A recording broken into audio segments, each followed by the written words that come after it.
What's up, everybody? Welcome to another episode of All Out War. I'm Turner, and I'm in the studio, live, in person, with Rosie. What's up, Rosie? What is up? How are you doing, man? Good. I want to say I'm tired, but I'm good.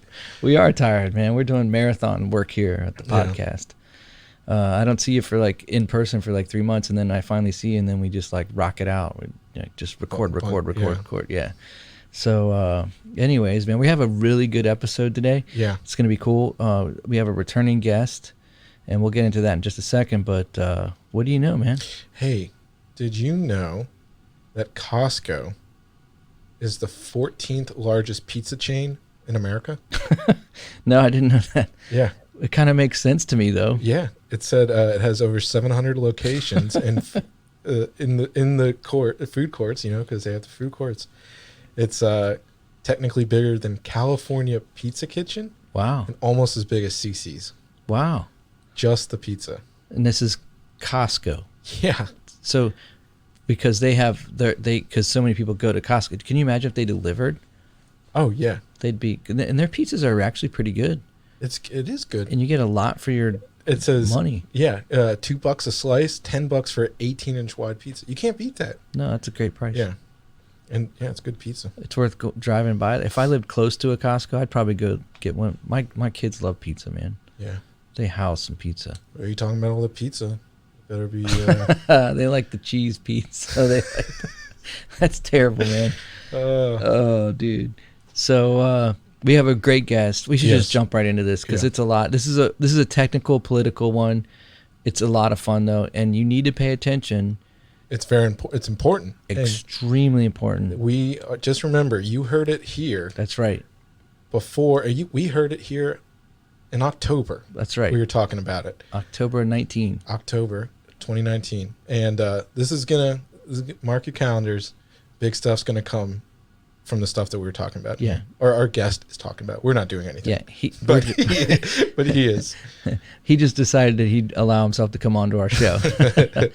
But yeah, you're right. It's going to shape the future. What's going on with our next guest, what he's doing with his work. So, in a big way. Yeah. And I'm glad. So, anyways, I would say sit back, grab a coffee, and enjoy.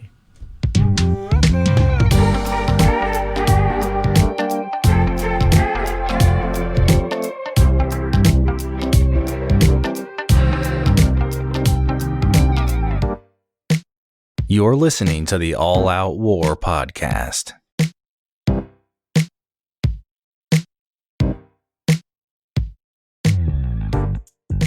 Oh, yeah. Hey, what's up, everybody? It's Rosie, not Turner, talking. And we are here with my good friend, John Schweppe.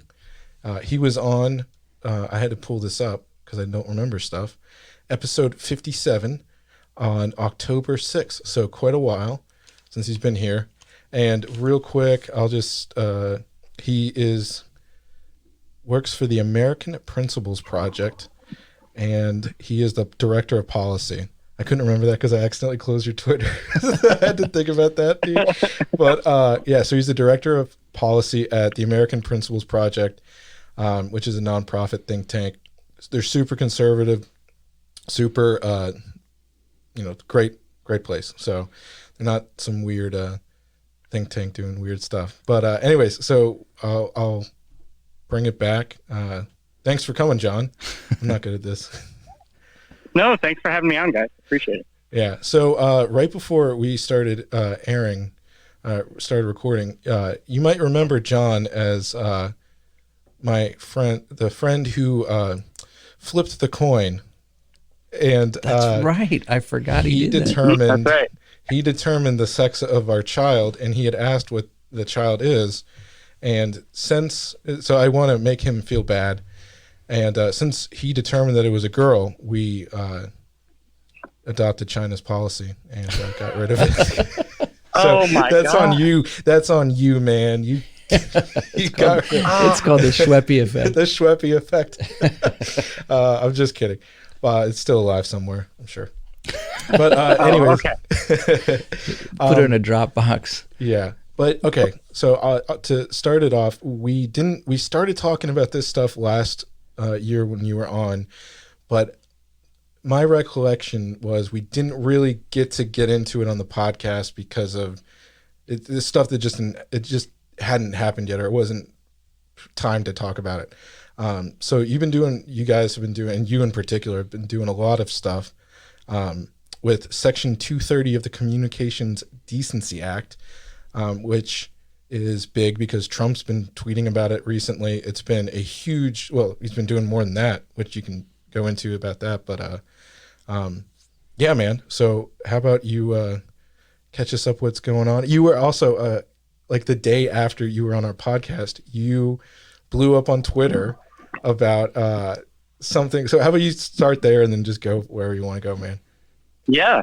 No, so that was a fun story because, we were following this debacle with the NBA and China and how, there are these Hong Kong protesters. Remember that? That was so long ago. Yeah. Hong Kong protesters in China, and they were protesting for freedom and democracy, and the NBA was being really weak about it and just kind of kowtowing to China. None of our players or coaches felt comfortable criticizing China in any way. So you had this, like, the wokest league in professional sports, the NBA, which is constantly criticizing domestic policy here in the U.S., unwilling to even condemn China's concentration for religious minorities. So, like, we had this huge hypocrisy there. And there was a game in, this was all during the preseason, but there was a game in Philadelphia, and a couple Chinese Americans, maybe they're from Hong Kong at one point, but they brought a protest sign to the game at Philadelphia. They were up in, like, the upper deck, and NBA security escorted them out of the arena, kicked them out. So there was a nice little news blurb about it. And, me and a couple of my friends were talking about it, and we were like, well, wow, we should go do the same thing here in Washington. And so we went and checked the schedule, and lo and behold, the very next night, there's the same Chinese team playing in Washington, D.C. So we were like, well, we're going. So I ended up, we got really nice tickets because it was the preseason, but we wanted to make a statement and get attention. And so we bought seats right behind the basket and went down there, and then when the national anthem began, the Chinese national anthem actually, we unfurled a large free Hong Kong banner. And of course, everybody descended on us. And so I filmed that and, posted it to Twitter thinking, oh, this might get like 100 retweets. Like, this will be fun. And it did. As you said, it blew up. Like, the video, I mean, it's gone now because I'm an idiot and I delete all my tweets, but it had like 2 million views and like was just in every news publication across the country. It was just the wildest thing. So it was a lot of fun. And I was happy because we got to expose the NBA for their hypocrisy. And now, it's hard to, every time an NBA player or coach like criticizes American policy, you're seeing that right now, actually, with the riots and all that. People bring up like, and you guys can't even criticize China. Like, how do you have any authority to talk here? So, that feels pretty good. Like, I feel like it was mission accomplished in a way. And you got to go on Tucker, which is cool. Oh, so fun! I love him. He's just like he is on camera, except a little bit zanier. Yeah. But he's just so friendly, and like it had me a little bit intimidated because he's just such a big personality. And you go into that little small studio, and he's talking to his producer, but he's just like hyped, and I'm nervous as heck. So it was a lot of fun. Sweet, man. Yeah, that was cool. It was cool seeing that, like, right the next day. I was like, oh my God, that's John. But I actually, the funny thing is I sold it to my wife, and I kid you not, like, this was before any of it blew up. I sold it to her saying, honey, like, I know this is annoying. We have an infant at home, two actually at that. And I was like, look, this, I could actually get on Fox with it. I'm not kidding you. And she's like, okay. And so, like, it happens, and she's like, she was like annoyed because I was getting calls, and like I didn't get home till like 1 or 2. Like, I went to the office to handle a lot of it, and and so she's just like, okay. And then the next morning, she's like, wait, like, I'm seeing posts about this on my friend's Facebook. I'm like, yeah, no, it really did blow up. It was cool. Cool. Yeah, that's awesome, man. So let's talk about, I mentioned this before, the Section 230. This is something that you guys have been working on for a while. So can you, and there's an executive order like in this realm. Just can you go into all that? Just talk about Section 230, please. So real quick, I mean, this sounds like the most boring issue in the world, but the basics is, we all know big tech platforms are censoring conservative opinions and conservative authors at this point. It's been happening for at least since the 2016 election. And so, a couple of years ago, there was this grassroots effort among conservatives basically saying like, we need to handle this. Like, what can we do to kind of like push back on them? And people started talking about Section 230. So Section 230 is it was passed as part of an anti-porn bill in the 90s. And the anti-porn bill largely got overturned by the Supreme Court, but they left this little provision.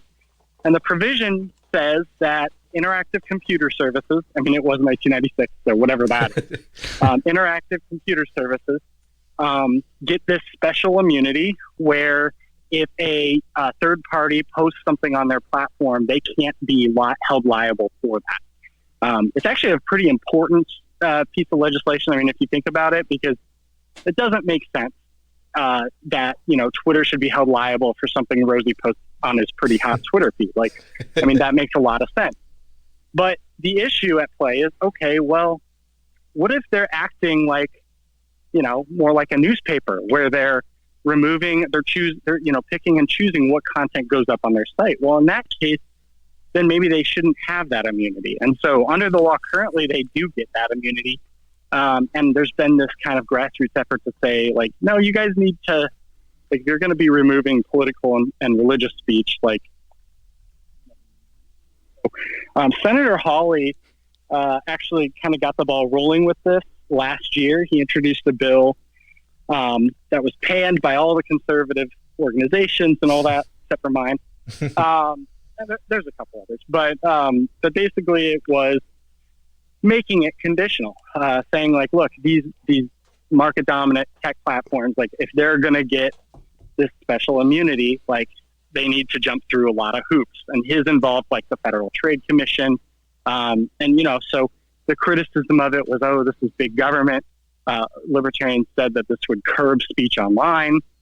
And, this kind of got the ball rolling where people were talking about it. So me, at that point, I did write a piece in First Things defending Hawley's bill. I thought it was really good in principle. And I just started researching this issue and getting into it more and more. And then I started working with a friend of mine, Craig Parshall, who is a civil liberties attorney. He's argued cases before the Supreme Court. Really smart guy. And Craig's been working on these issues for a long time. And we got together and we're like, well, let's write something. Like, let's concoct the perfect legislation. So we've, come up with basically a model proposal. In a lot of ways, it's similar to Hawley's bill. I mean, the idea of making it conditional is the basic element of our bill. But we're now shopping it, and we have a pamphlet coming out next week. And, at this point, like, this is just kind of our baby. And I'm hoping that it can kind of grow into something. So that was our plan. Like, it was like, oh, everything's Congress. We knew the White House had been working on an EO on big tech, but, it seemed like there wasn't much they could actually do because this is, legislation, and the legislation is unconditional. I mean, it just provides the immunity to everyone. It seemed pretty hard to wiggle your way out of that with an EO, but credit to the Trump administration, they figured out a way. And they have a pretty interesting interpretation of it. And we're able to use that to prohibit funds going to the platforms that are censoring from federal agencies. So it's kind of like a limited application. But this also gets the ball rolling, right? So Trump signing this, like, it's a big deal. He's out there tweeting about 230. And now we're talking about it in Congress again. And, there's real pressure now from the White House to actually get something done. So it's not just, Josh Hawley there with his one bill. So I'm really excited. I mean, I think we're we're at a spot where it's going to be hard to actually pass anything, but we're certainly seeing momentum on the issue, and that's been really fun because I felt kind of alone on this issue as recently as our last podcast. So. Mm-hmm. So can you talk a little bit about how it would work? Because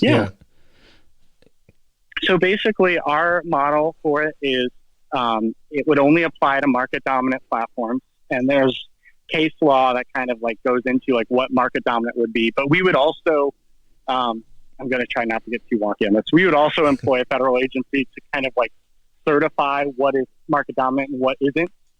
And that wouldn't be the end all be all, but it would help. But basically, to cut it down, we would create a private right of action, basically allowing people to sue the platforms if their speech would have been protected under the First Amendment, but was removed from their platforms. So basically, like for the platforms to get this immunity, they have to act like the public square. They have to act like a public sidewalk. That's not to say they can't remove obscenity or pornography or death threats or things like that. They absolutely can. But when it comes down to protected speech, for them to remove that, they would be putting themselves at legal risk. And, it would be cap damages. I mean, we don't want one lawsuit to take down Google, but right. but it does create a situation where, there's kind of a death by 1,000 cuts effect. And, it would be a strong incentive for them to modify their behavior because they want that immunity so badly. If they don't have that immunity, there's a situation where, Google could get taken down by a class action lawsuit. I mean, there's, so they do see the immunity as really critical, and we just want to make them earn it. I mean, that's basically what it comes down to. We think that, these are market dominant companies. They've really become the true digital public square where all Americans go to discuss ideas, to engage in politics. So they have a responsibility. And I think if we're going to give them a special, benefit, a special immunity, they should just, they need to earn it, as I said. Yeah. So I just thought of two questions. So this would be interesting, and you might not have an idea. Like right now, so basically, like, okay, I'm just going to say this: we're basically talking about Twitter and Facebook, at least as far as the U.S. is concerned, right? As far as like being the digital platform, or like the market. The weird market dominant. The weird thing about it is, like, the way it would be applied. So different platforms, there's not just like one market dominant test, because then Twitter wouldn't really apply, right? Like Google's obviously the largest company, Facebook second. And then you can include Amazon, because Amazon enjoys 230 immunity too. So, there's obviously very large. Yeah, everybody has it in different aspects. It's really interesting. Hold on a second. You said Amazon is in this. That's right. Is so that anybody who has user-generated content on their platform in any way enjoys 230 immunity. Okay. So is that like because Amazon in the reviews, or something like that, where I'm thinking of just where someone can go in and put in their review, they could possibly. So this is like why Amazon would get it. Someone could possibly put a death threat in there or upload child pornography or something like that, and Amazon can't be liable for trafficking child pornography if someone posts it in a place where they allow people to upload a picture, even if it's in a review, right? They wouldn't be liable civilly. So criminally, there are. Yeah. Sorry. Go ahead. What about their web hosting services though? Like, say for instance, because I know Amazon's a pretty big AWS. Yeah. So if they deplatform somebody, they make the decision to just pull the plug on someone's website. Would it affect that as well? That's a good question. So I think that would be an antitrust concern.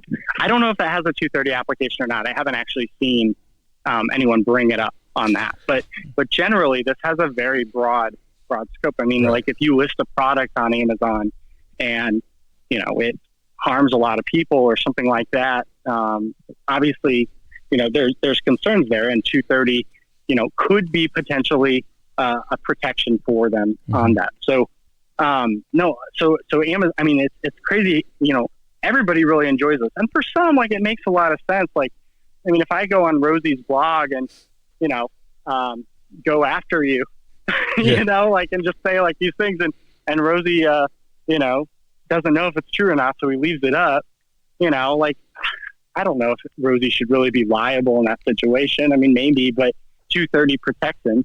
And, but for these large companies that have the market dominance that really can like shut out opinion. And for me, it's kind of a pragmatic thing. I mean, they can actually shut us out of the political discourse. Right. Mm-hmm. So like that is where my interest kind of lies. And, I think that we have a state interest in preventing that from happening. Yeah. And I hate to keep jumping back to this, but I just thought of this as well. So does this, and this is just my own curiosity. So if Amazon, because actually this was just in the news recently, Alex Berenson, the guy that he originally started off as an author, I think he was with the New York Times, and he wrote about, he was like anti-weed. That was his whole thing about going after the dangers of weed. And he wrote a book called, I can't remember what it's called, like Talk About Your Kids or something. And he'd been going off lately with the COVID stuff. He blew up. Like I followed him maybe at the end of last year for the weed stuff. And he had like 8,000 followers. Now he's got like 100 something. And he just wrote a book and published it on Amazon. And they took it down. They didn't let him self-publish.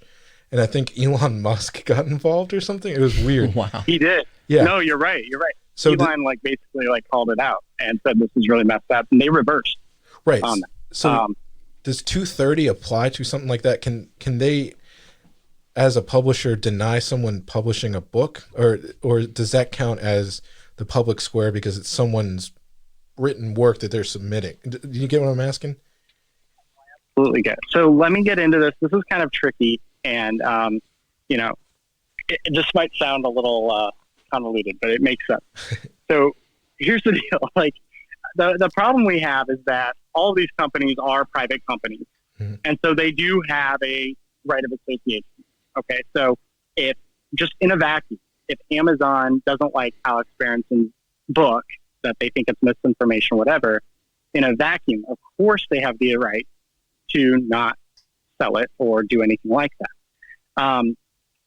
So a lot of people have really tried to make the argument without 230, like just taking 230 out of it, that these companies, because they're so large, are effectively what has been called in Supreme Court stuff company towns, meaning that they are essentially they're public, like that. Once a private company becomes so big and dominant that by their nature, they're public. And so then civil rights should apply. Mm-hmm. And unfortunately for the folks making that argument, I've actually made that argument too.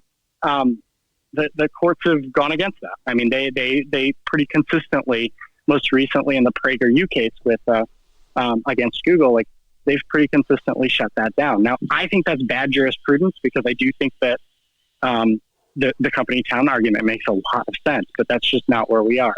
So we had to get kind of creative to kind of develop something that was constitutional and work within the framework that we have. And so basically, because we don't have this automatic, sometimes private actors are public standard, what we did was kind of mirrored it.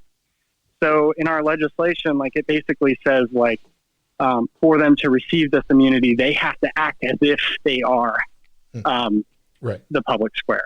And it's going to get a lot of hate when it comes out for that reason, because people are going to say, well, wait a second, this is just, but we have that ability because this is a special immunity granted by the federal government. It's like a subsidy. Right. And it's, perfectly constitutional to attach strings, and the strings we're attaching are saying, you guys have to act more like a public square with regard to speech and all that. So with Berenson's book, in a scenario where, our legislation was the law of the land, they would be incentivized strongly to cooperate and just publish his book. And the reason for that is that number one, Berenson could have a 230 case against them, and he might win it, and then he would get a set amount of damages. Or two, it could put their entire immunity at risk, and they're not going to want to risk that. So these platforms, in almost every circumstance, would err on the side of free speech and free expression. All right. So one of the other questions I had thought about was, so company, like, the old argument, and I have to admit that I was kind of under this maybe before everything started hitting up. So like my point, and I know I made this, I know with a different guest, and I had said something like, I don't know what the answer is, but I don't like the idea of getting more government involvement in, the market. So that was basically my whole thing. And I know that's probably the most libertarian view I have at all, or I did at the time. And so like, that was the thing, is like, now it's a joke. Make your own Twitter. Go ahead, make your own bookstore. What they're throwing at Berenson. I think you tweeted that. That was really funny. But thank you. I've never seen that. And but so something like Gab, or I'm seeing Parler, and I think like Dave Rubin made like some other one. So something like that BitChute too. Yeah, BitChute, something like BitChute, like these ones that are not market dominant. And it's funny because all those places that are alternatives, it probably, I want to say like they don't need it because they aren't censoring people. Right. But like, would they're they literally leveraging the castaways? Right. So would they get that? Like, would they rise to the market dominance? Or no? Okay. So would 230 apply to Gab right now, or does it not? I guess it would. It does, okay. And it would stay basically the same. So there is a scenario where you could make a convoluted case that they were market dominant in some niche way. Right. That's like, for example, if you tried to sue Twitter right now if our legislation was law, you'd basically have to argue that Twitter is niche when it comes to, is market dominant when it comes to news and narrative setting and stuff like that, which I think you could do. I mean, market cap wise, it's not dominant compared to the other ones. But no, the one side effect, and I have to acknowledge this, is that if the major players were forced in a way, or at least strongly incentivized to act more like public squares, the need for the other smaller competitors would evaporate, right? Like, I mean, there's this thing called, network effects when it comes to social media, where people want to go where people are. And so it doesn't matter like what your marketing team does. You can have a great product. I mean, you guys remember Google Plus, right? Yeah. I loved it. Yeah. I mean, like, it was, you good. Just like go on Google Plus and talk to yourself. It's a nice little platform, but like the reality of it was like the biggest company in tech couldn't make a social media platform happen because of network effects, because people were congregated on Facebook and they were like, like, what's the point? And so you're gonna have that. I mean, this is why I'm not on Locals or on any of these sites. Like, I mean, I guess that would be great if you just wanted to talk to conservative friends, but isn't that what WhatsApp and Signal and all that's for? So, so like, there just isn't seemingly, a point to it for me, or for a lot of people. So that is an effect. I mean, like, you could make the argument, will it hurt small business in terms of them losing their immunity? No. Could it eliminate a need that these alternatives are filling currently? Yeah, it probably could, but I think America would actually be like, I guess for me, I'd trade an internet where free speech and free expression is a thing for that. So, yeah, I agree. Sorry, Dave Rubin. And I can't remember the other question. Oh, so this is, I just want to dispel, or one of the other things I just talked about my bringing more government into it. So my idea was, like I envisioned when people were saying, okay, we need to let the government before there was any concrete, like the bill that you guys wrote, which is like, it's not going to be this. But like in my head was, oh great, so now we're going to have like a new government agency that reviews every single tweet to make sure that it's not being censored. Like, it's called the NSA. Right. So that's why I pictured something like that where it would like read the just for example, like post reach, like, so for my Twitter account, like I don't have a lot of followers, and I'll post something and I'll see like I get like 17 people that actually see it over the course of 24 hours. And I'm like, I know I have more followers than 17, by a significant number, not crazy big, but like I'll look at that. And so my idea, my head is saying, so is the government going to have to have some algorithm read that tweet and say other people that have the same amount of followers that you post at the same amount of time, blah, blah, blah, blah, blah, and compare it to the post reach that I'm getting to make sure I'm not getting shadow banned or something like that. So that won't happen. There's no, I guess in this ideal sense is there's not going to be some more government bureaucracy that makes sure, and mostly I don't want them cataloging everything I tweet. Right. So there's two enforcement mechanisms here. The first one being the big one is your ability to sue. Right. So if they enjoy 230 and are committing to the standard, our legislation would give you the ability to sue for having, protected speech removed from their platform. It would be on you and your lawyer. I mean, I imagine these would probably come down as class actions for this reason, but it would be on you and your lawyer to kind of demonstrate using available data. You could do, I'm forgetting the legal term for it, but where Twitter has to disclose a lot of their information too. And, so it would all come out in court, and basically that you would be able to demonstrate, like, I mean, if that's true, what you just said, like, that's absurd. Like a reach of 17, like, the average account gets 900, like 1,000 per tweet. Your average is all the way down here. Like, clearly, something's at work here. And, Twitter would have to explain that away or settle with you or what have you. The one element of regulation, I guess you could call it, we just felt this was really necessary to kind of give courts guidance.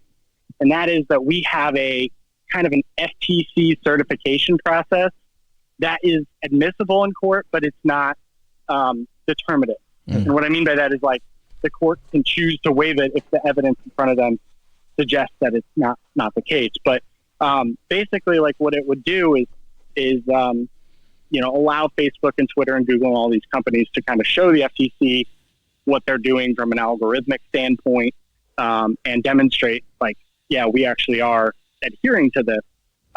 If they don't have that FTC certification, I think they would probably be more exposed in court, especially if some of their competitors did have it. So that's kind of a thing, but I don't really see that as, I mean, it is kind of regulation, but it's not a requirement by government.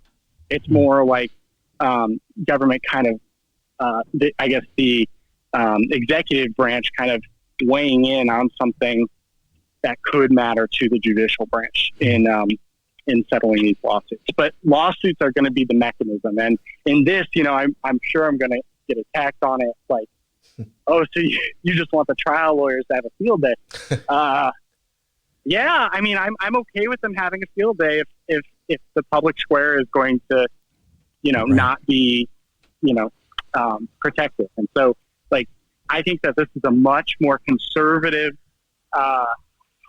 enforcement measure than anything else. And again, the other thing to consider in all this is that even though it's quote enforcement, like, this is still optional. They don't have to receive this special subsidy from the federal government. And so, if I don't think they would make this decision, but if they decided it was in their business interest to, just say, we are, I guess this is the word that it's a bad word, but we are publishers.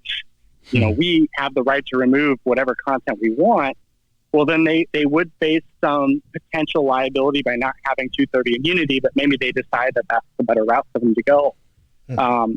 So that's a possibility as well. So how are the what's the response you're getting from these companies? Are they warm to this, or are they sending their hitmen like, out to follow you around? No, Like, are we gonna have to worry about getting taken out by the Google? no. I think they're kind of praying it'll go away, and that there isn't the support. I mean, they do have a pretty strong amount of Republicans in Washington who are opposed to reforming us in any way. But that is slowly changing, and that's why the president's CEO was so exciting, is because when the president, he did this on trade, right? Like Donald Trump literally just came in, said Leroy Jenkins, and all of a sudden we're a more anti-trade party than we were before. Right. And so that's kind of what's happening with 230. Like it's the president weighing in, actually taking a more, he's even said revoke it entirely. Yeah. So he's taking a much more aggressive approach than us, which I love.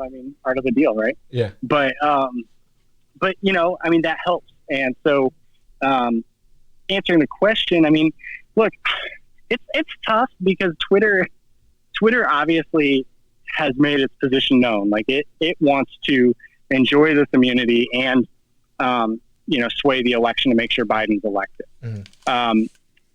Facebook, I think, at least is making a good faith effort to try to be more pro free expression. I think, you can make an argument like, is Zuckerberg doing this out of self-interest or like what's at play here? But I don't know. I kind of believe him that he sees free expression as a good thing. There's still plenty of issues with it, but all the boomers are on Facebook, so he's got to. Yeah. Yeah. No, that's right. I was going to say. Go ahead. No, go ahead. Oh no, I was just going to say. Sorry, I get really excited on this. No. I didn't want to keep you rolling, but I was going to say this is kind of an aside. I was told that someone that knew. I'm not going to try to make it all convoluted. Try to hide what I'm trying to say by trying to make it more convoluted. I was told that Zuckerberg is actually a lot more libertarian in his personal views, and he just gets attacked. Which I'm sure a lot of those big CEO guys. Maybe in their personal views. So I think he might be one of the good ones there, but at least considering comparing him to Jack, I think I have hope for Facebook because I'd like them to do all this without a need for I'd love my legislation to be unnecessary, but so I don't know. I do have some hope on Facebook and honestly, they've been the company that's been most willing to work with us and talk to us about our concerns and all that. And I think that's been true across the conservative movement. Yeah. Google is a hellhole. And I think that they're the most powerful of the social media companies in Washington. And Google's the one that actually scares me the most because they have 90 some odd % of search. And so they really do have the ability to just destroy ideas if they want to. Right. Yeah, I was going to say the perfect example of I remember I was saying this during the election where they were talking about the Russia, Russia buying, spending $1.3 million or however little it was on ads or something like that. And it's it's one of those things where it's okay, yeah, I use Facebook, mostly more Twitter now, to actually get legitimate news, right? Or that's a good source of news that's curated the stuff that I like because of the base people I follow. Same thing with Facebook. But it's one of those things where it's if I'm voting only on what I see in my Facebook feed, that's on me. If I got duped because I saw an ad and I didn't know it was an ad, so it's one of those things where it's come on, you don't give them that much power. But Google, they are the ones that can just completely make sure that the news doesn't show up. Yeah, manipulate like crazy. Yeah, and I was gonna say, right. Like last week when I Google searched Jack Buckby's books. Yeah, it didn't even, his newest book didn't even come up. Right, and I was gonna say just as an example because this is what's going on. Maybe we can transition a little bit out of this thing if you don't mind. I just posted, it was this huge boomer meme. It's so boomer, but it was really good. It said, while your TV was filled with riots and looting, it's on the 2nd, the 3rd, and the 4th. Hillary Clinton went to court and lost her case. Rod Rosenstein testified in front of the Senate, and 30 Obama officials were subpoenaed in the Obamagate. And that stuff people aren't seeing literally because of Google isn't showing that news. So that's different than like some ad, like, you know what I mean? Like that's, I completely agree that Google is it's scary with them. Yeah. Yeah. I mean, I think that's the danger. And like, that's kind of what informs a lot of conservative discontent. Yeah. I've talked to some folks who are like, well, prove that they're censoring. Well, it's really hard. Yeah. I mean, it is like, you can point to a couple isolated cases where they reversed their decision because it was a high profile person being censored. But like, it's hard for like, like I have a friend who has a conspiracy theory podcast that's not this one. Yeah. And like, I mean, YouTube is like one of the worst offenders at this point. And, he gets his stuff demonetized, removed all the time. And, but he doesn't have the reach of like a Ben Shapiro.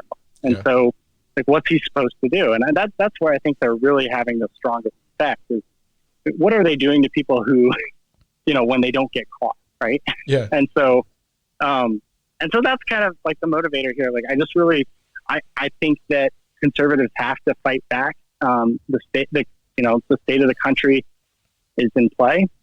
We've seen that the last week or two.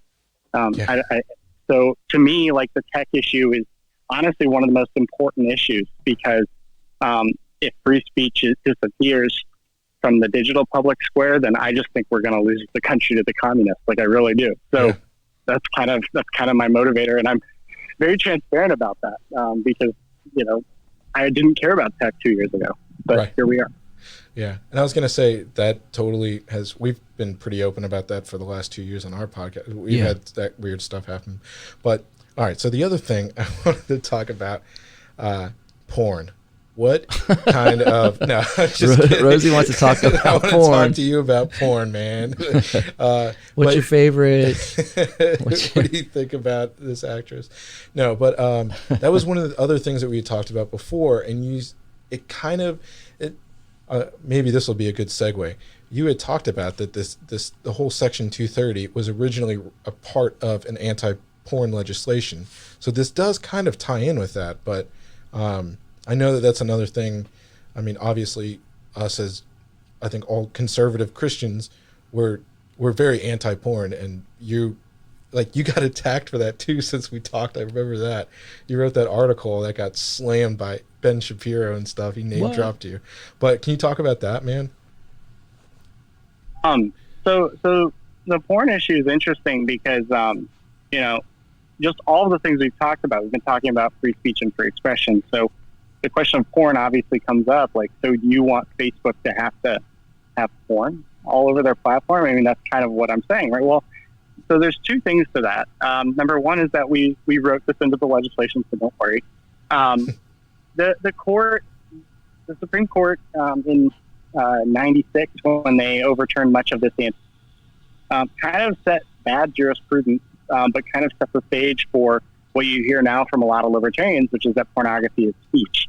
And that it's not. It's obscenity, and obscenity is not protected speech under the First Amendment. But so that's kind of like this constant battle. And there's obscenity statutes on the books that I think a lot of folks, including our group, are really trying to push DOJ to enforce, and it's not really happening. But ultimately, we look at the issue pragmatically, and we're like, okay, so what can we do to kind of shift the tide on porn? And the idea that it was mentioned in the opinions in that case, and then also has just kind of been talked about, is the idea of zoning porn, like really like putting some sort of age verification in place to where kids can't access it. And so we dreamed up as part of this bill. The president hasn't weighed in on this part, which is a shame, but I think that this is also a critical part of the bill. But we dreamed up this idea of, okay, what if we condition 230 immunity on age verification? So a lot of these porn sites are also engaged in user-generated content. Right. And, there's a lot of liability there, because if you, upload I'm just going to be graphic for a second, but if you upload, with your girlfriend doing something and she doesn't even know about it, well, right now she can, ever to take it down. But she doesn't have any legal rights because Section 230. So we would like to do is impose these conditions. It would be on, obviously the child pornography aspect, the criminal aspect is mostly there, but it would be on this type of stuff and basically give people their day in court.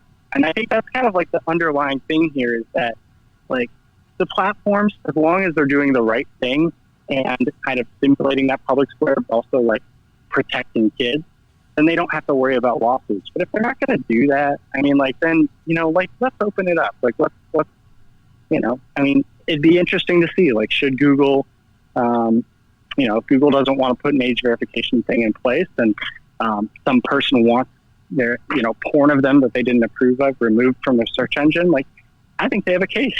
Yeah. And so let's open it up and see what happens. So that's kind of the goal here. And I think the effect actually would be much more, you'd see a bigger difference from the porn amendment than you would from the free speech amendment. Because the free speech thing, I mean, overall, it would be very helpful, but like for the most part, our speech is protected. Like we're only censored once in a while right now by the big tech platforms. I mean, they do it enough, but with the porn stuff, like, I mean, any 11-year-old with a smartphone can access the most still, disgusting filth there is on the internet. So, yeah.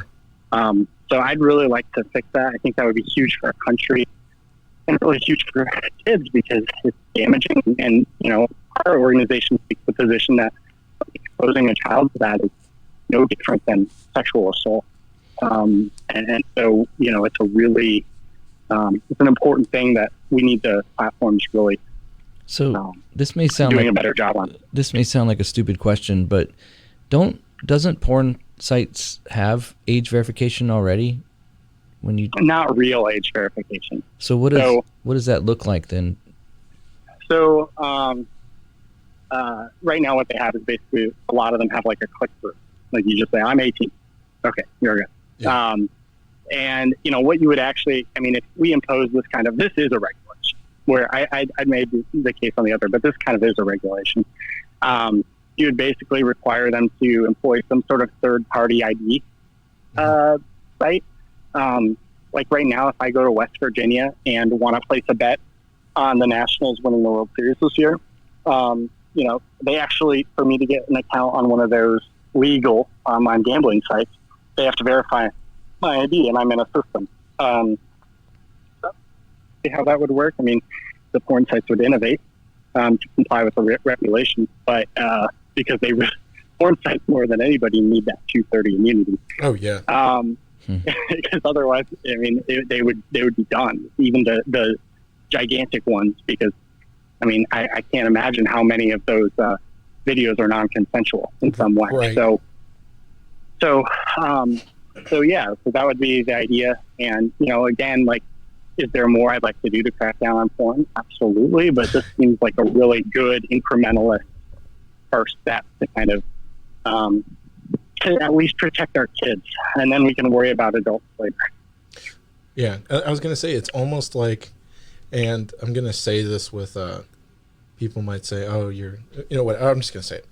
So it's almost like I feel like we did a whole episode. It was actually really long going into the porn stuff, and so my views on this is not whatever, but it almost seems like we want to make it like, even though the pornography of like the 80s or whatever was not as hardcore, but there's still like this stigma of like, if you wanted to buy a porn DVD, or they didn't have DVDs, VHS, you had to go to like the sleazy store down in a not good part of the area of the neighborhood or the city, and you had to like, someone could be driving by and see you that you're buying it, and it's kind of like, dirty, and you kind of, I would imagine there's some shame to it, to doing that. And it almost seems like doing this age verification, like maybe, so I can hear someone like, oh, wow, so now the government has, this porn site has my, my driver's license number, and they can access the DMV, and they know where I live, and like they already now know, what kind of porn you're viewing or something like that. But it's almost like, yeah, I want people to like be tied to it if you're gonna have this degenerate stuff going on, like, yeah, you know what? Like, you should have to feel a little bit of guilt and put some skin in the game if you want to keep doing that. You know what I mean? Look, you have to do that for any age-restricted product you buy online. Right. Like, I mean, it doesn't matter if you're buying cigarettes or alcohol or whatever. I mean, right. You know, a lot of the time you're doing that through, you know, one of these, like, you know, like Amazon or something like that. And then, you know, they obviously have more of that info already on you. So maybe it's a little bit easier. I've actually never bought alcohol or cigarettes through Amazon, so I should try that. See what happens. But, you know, look, I just think that, again, this immunity is an option. It's really weird that we're giving immunity to porn sites anyway. Yeah. Like, I think that's just really strange and not good. And maybe down the road, I'd really like to just get rid of it altogether. But, like, we do. And unfortunately, I think our country would be opposed to, like, a blanket porn ban or a blanket, you know, attempt to take out the porn industry. I know it sucks, but I think it's probably true. It's never going to happen. So, you know, let's take this step to at least, like, strongly incentivize these sites. We're still going to have sites that aren't in compliance. But, you know, it would strongly incentivize a lot of these sites to kind of put it behind a wall. And I think the platforms, especially where you can get access to porn, so Twitter and Google being probably the worst offenders, yeah, I think they would have a very strong incentive to do this correctly. And you know, if that can protect, you know, I hate saying if it can protect one life, but, like, I really think it could probably protect, you know, at least 50%, maybe more of the kids who are, you know, subjected to this stuff now, maybe even more than that. And so, you know, I think it's something that's a reasonable thing for government to do, especially when it doesn't come in the form of an onerous regulation. It's more just, you know, a condition to receive a subsidy. Yeah. And I think, like, overall, I mean, I think the important takeaway for all of this stuff is, which I really enjoy, and I mean, is the way you guys are coming at it with this stuff is, this is something that, like, is tangible, that can serve, like, you can still say, I like small government and leave me alone, and, you know, all that kind of stuff, and, like, still hold accountable all these people for like doing this stuff that is actually harmful, and you know, all this stuff. So I think it's a really cool balance, and, you know, it's important, man. It's good stuff. Yeah. So I don't think we're. Yeah, I don't. Go ahead. I don't think anybody's just like, when you back to when you were talking about, like, the censoring or you know, the removing speech out of, you know, the public platform. I don't think anybody's denying that that's happening. Like, I mean, didn't President Trump get, like, banned on Twitter? Fact checked, yeah. Or something happened on Twitter. I mean, it's obvious there's bias, so they're not willing to set that aside for free speech. So they're gonna have to, you know, if they're gonna be a public forum, then they're gonna have to be held in some way accountable. You know what I mean? Like, so. Yeah, and I think that, you know, they might object to the public forum thing, but at least now they do, because they're worried about 230. But, you know, even a few years ago, Twitter was branding itself, talking about themselves in TED Talks as a, you know, modern digital town square. Like, that's all. Right. And, yeah, they all know it. I mean, like, you know, I get the most pushback, and I think it's legitimate on some level, is, well, what if this regulation that you're proposing, or this amendment, makes the internet worse than it is now? Like, what if you're, you know, one of the counterpoints that is often brought up is, if you impose any sort of thing here, then every single post will have to go through. It's like what you said, Rosie. Like, every single post will have to go through some sort of absurd approval process and all that. But I think that, I mean, there could be issues with, like, the porn regulation on that, right? Like, you know, I think the classic example that people would get pretty mad about is, like, a breastfeeding mom. Like, well, what if Facebook errs on removing a breastfeeding mom picture and all that? And look, I think that that's where there's always going to be gray areas with these regulations, and we're just opening it up to the court, just like every other industry out there right now. Like, sometimes you have a gray area, like potential to sue a corporation, and the judge might just throw it out. And then if you get a judge that hates corporate, they might give you a shot at it. So, we can't write a perfect piece of legislation. There's obviously going to be issues, but, I like our idea. I think it comes the closest to aspiring to the values that we should hold dear as Americans. I know free speech and free expression aren't all the rage anymore. We're really interested in just censoring every opinion we don't like, it seems like these days. But they should be. I mean, they're in our Constitution. They're all over, the Federalist Papers, and so I think it's something that's really important, and I'm hoping that we are successful with. Yeah, I hope so too.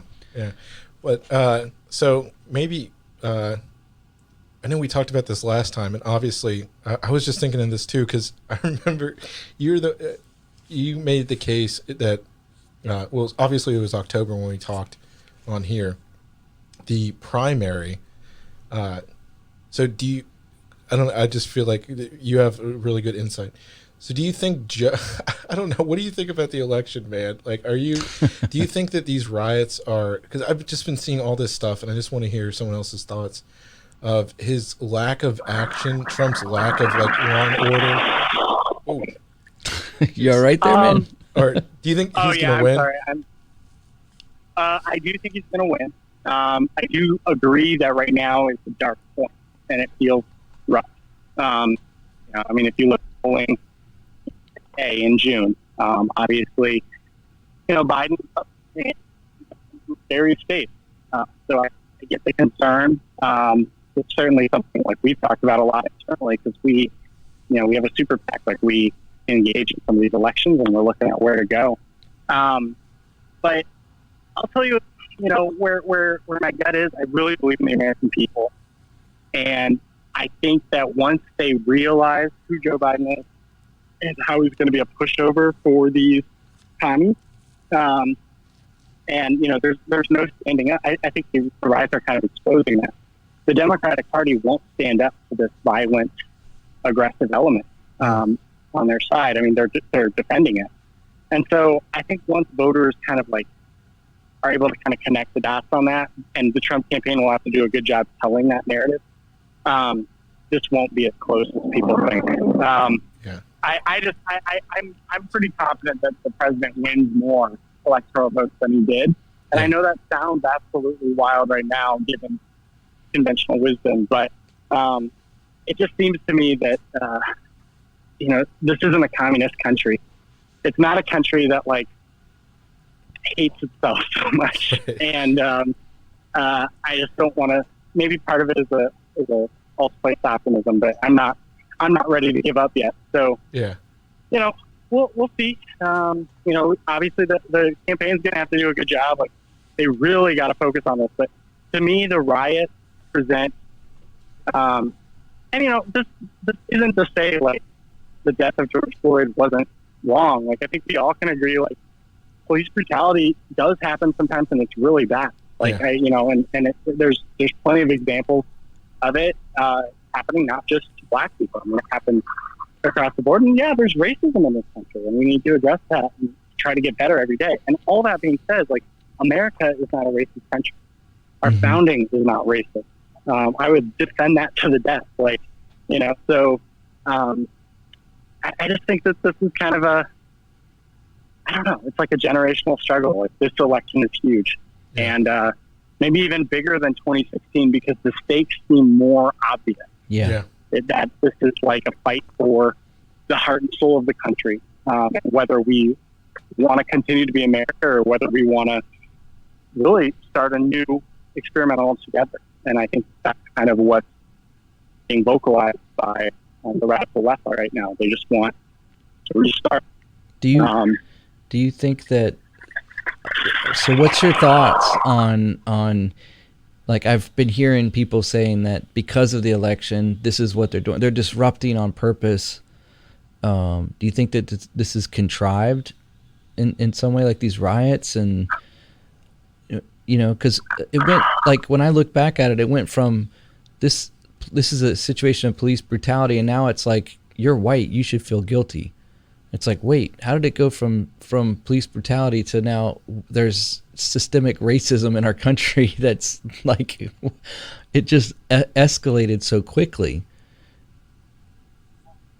It's that never let a crisis go to waste philosophy. Like, and that's defining of the left. And it was in rules for radicals. Like, I mean, this is what they do. And like, I don't doubt the sincerity of the protest in the beginning, but of course, or at least of some of the protesters, right? Like, I mean, I have friends who went and are mean well and are, hashtag Black Lives Matter. And, on that sounds good. Like, I get why people are just naturally like, yes, Black Lives Matter. Of course they do. And not thinking about like the significance of like what group is behind that and what they're actually agitating for, all right. that. But yeah, what happens with these, the Antifa infiltration of this has been really scary. The violent riots that are really, I think, just mostly opportunists who don't really care. Maybe nihilists, but they don't really care about the issue. And then you have the folks who care about the issue are protesting legitimately. I think it's hard not to conflate it because like the protests have kind of enabled some of the violence and some of the craziness that's come out of it. But like, I don't know. I think you try to be charitable and recognize that like there are people who are crying out for they just feel like totally abandoned by the country, and I think they've been misled in a lot of ways. But that it is true. Yeah. All right. Maybe I got one more question, unless Turner, you have any others, and then we'll let you go. Who do you think Biden's picking for his running mate? Because I think they want somebody who they have to be in the. It cut off right when you actually said the name. Oh, I'm sorry. That would have been funny if I just talked about her for a couple minutes and it didn't come through. No, I think the pick is Kamala Harris because the left wants people. The neoliberals have to understand that they're in their own little war right now, and they want to maintain control over the like leftist progressives. And Kamala Harris is the perfect little neoliberal for them. I also think it's really possible Biden doesn't even complete his first term. I mean, like, I'm sure you guys have talked about this, but like, dude, he is senile. Like, I mean, it is like, I've seen clips of him 10, 15 years ago, and he's like this incredible politician who's just on top of his game, like likable, like he's brilliant on a lot of levels. I mean, wrong on politics, and now he's just a shell of his former self. And like, I have relatives who are going through this, it's senility. Like it is a thing. It's not like mean or mean spirited to say that. But that being said, so I think they have to be thinking like, okay, we got this, we're going to win. So let's make sure that we have somebody in there that we can control, somebody who won't get too crazy because they need the corporations. They want to maintain a divide between the rich and the poor, and they want this like capitalist system that benefits their people who donate to the Democratic. I'm sorry, I'm really into this like leftist debate because the communists really do want to get rid of income inequality. They hate corporations. They're being sincere. Yeah. But a lot of these party leaders are like playing to them, but then also like plotting like, well, yeah, but we don't really want Medicare for all. Right. And so they need somebody who will be a huge for that. And I think Kamala Harris, Kamala, is the perfect person for it. And also because Joe's Biden kind of boxed himself in. I mean, he's literally said he's going to pick a black female. Right. And so you only have a few choices, and Kamala is probably the most qualified on their bench. I mean, otherwise you're looking at like Stacey Abrams, who's kind of like Palin-esque. Yeah. And then you have to go into like members of state legislatures, and so it doesn't really make sense. But that's my money if I could bet, which I probably could, which I should think about. But I would go all in on Kamala. I think she's the pick. Wow. Yeah. I would agree. Yeah. Yeah. They're still going to lose though. Yeah. Well, dude. I hope so. I think so. Yeah. Well, I guess we'll wrap it up with this, and since it's been a while. So, dude, thank you so much again for coming on, and it was fun, even though last time was a lot more fun because you were hanging out in here. But we'll do it next time. Yeah. We'll do it next time. When we won't get raided, no-knock raided for having more than 10 people in the house. Right. And they'll shoot Turner's dogs just because that's what they do. That's right. Even though they're like 4 pounds each.